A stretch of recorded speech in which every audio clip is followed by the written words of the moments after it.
Right now, are you clear that you're standing in oneness with your consciousness, or do you feel that something is to be done to get to that place? No, I'm at my consciousness. Does that mean you traveled and met consciousness, or that you are consciousness? I am consciousness. You are the consciousness I itself. stay here. Yeah, okay. And while you are conscious that you are consciousness, no trouble. No trouble. When does the trouble start? When brain mind subtly enters, and I get into personhood, ego, pride, arrogance. Okay, let's slow down now, and please, let's see if we, don't just say, he's talking to her. I just wait for my turn. No, I'm talking to you, actually. If you don't listen just personally, you may understand how universal what I'm speaking is, no? You say, when I'm conscious of my consciousness, it effectively means the mind cannot easily fool me. Sometimes the mind comes, and then I get pulled into the shape of the mind itself. And then disturbance come, maybe frustration come, anger come. Okay? Yeah.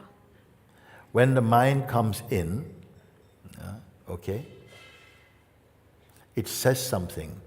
It just doesn't come and look at you. It says something.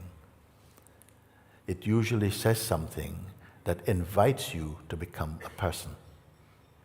It might say some silly thing. You're looking a bit rough today. You go look in the mirror. Oh my God, I look. And straight you go into identity. Straight. I'm just making it up as I go. It can say anything. It can say, oh, it may start with a feeling, and it goes, I'm never going to get it, or you're never going to get this. Look how you feel. You're not really following Mooji's pointings, are you? You're not doing very well, or whatever it may say. But who is it speaking to? Is it speaking to the pure consciousness, or is it speaking to a self-image you hold onto of yourself? Like a reflex, quickly you get pulled into the shape of the person you have believed yourself to be. Mind comes. Do you go? Mind comes. Does mind come and go? No, he says something. What does he say? Today is going to be a full day. You're not going to have any time to meditate. Which means what to you? Oh, I'm not going to be able to be myself then. Something subtle is playing with you. But it can only play with the idea you take yourself to be. It cannot play with or intimidate the I am presence in you, because from there you can observe the mind has come, mind is here, okay? But if you easily get pulled into identity when mind is here, quickly you are in this place of identity. You cannot get into trouble unless you become personal. I say again because it's worth saying. You cannot be pulled into division and confusion and trouble unless you get pulled into the shape of a person. Because only the personhood mode of consciousness experiences this kind of turmoil. But at the witnessing place, the sense of turmoil and the one who is suffering turmoil is visible.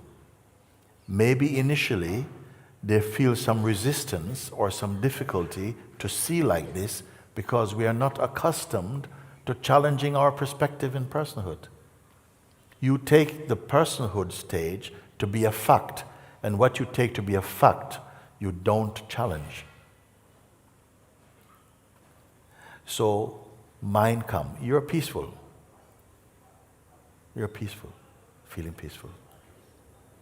It's not even that you're feeling peace. You are peaceful. You are at peace. Then mind come up as a thought. And it is, in our country, we have a saying. We say, "Duppy know who fi frighten." I'll tell you what it means. It means the ghost knows who will be scared. Okay? We say another saying.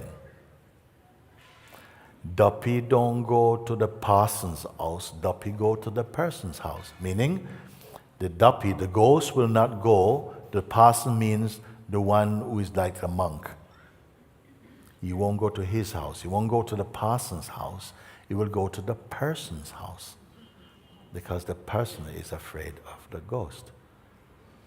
The thought will come to the one who is susceptible to being distracted by that thought.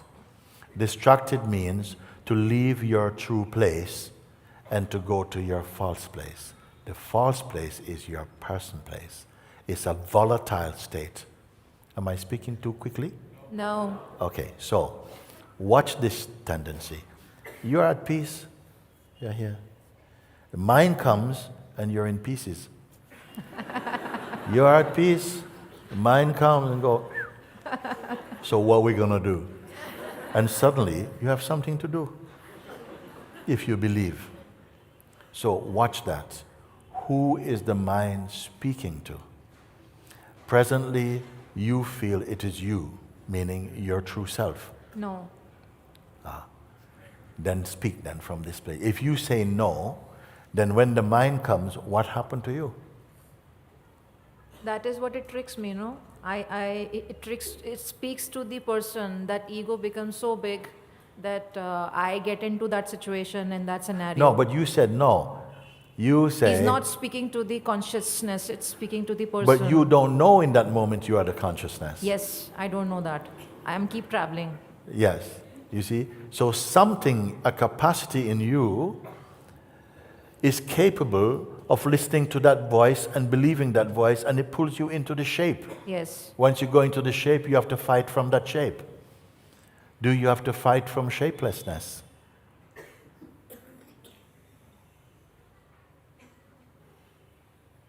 When you are in your natural field of I am consciousness space, can the mind intimidate the consciousness space? No. So there is within us a capacity, a tendency, a potential that when the voice of the serpent comes and say, blue, blue, blue, blue, something go, mm-hmm. And the minute you go, mm-hmm, and you identify as, mm-hmm, conversations begin. I'm only asking you, I don't say, stop the conversation. No, I said, observe. Because if you observe, you will not lose your true perspective.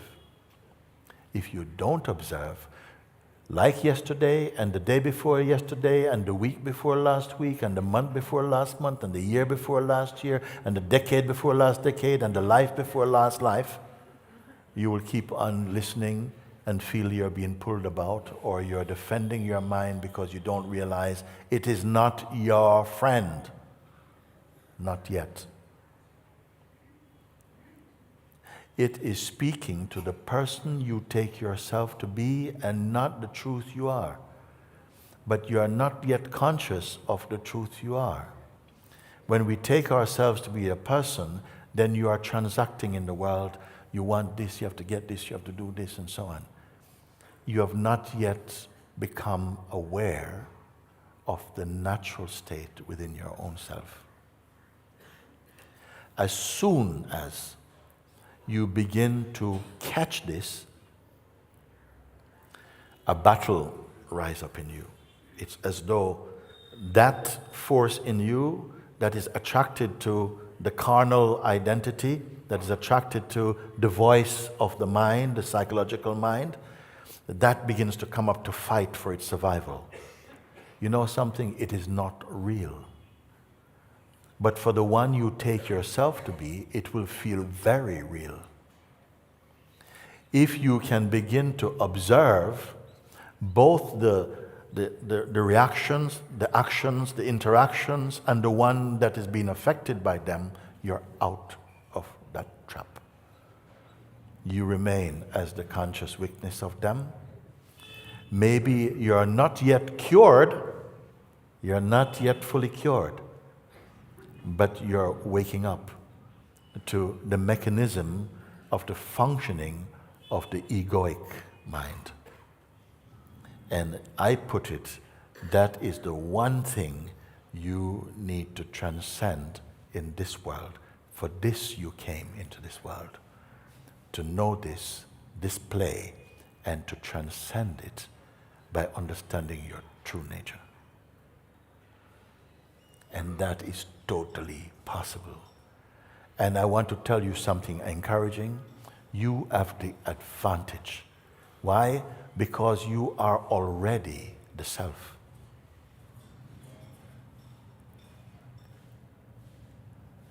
It's just while we are sleeping, and sleeping means believing the projections of your mind and conditioning, it is as though we are cut off experientially from the truth that can never leave you, but is only covered over by your mind. Am I speaking something useful to you today? Yes. Okay, so you are only transcending now through understanding. You're discovering your true position. That, wait a second, the voice that is telling you,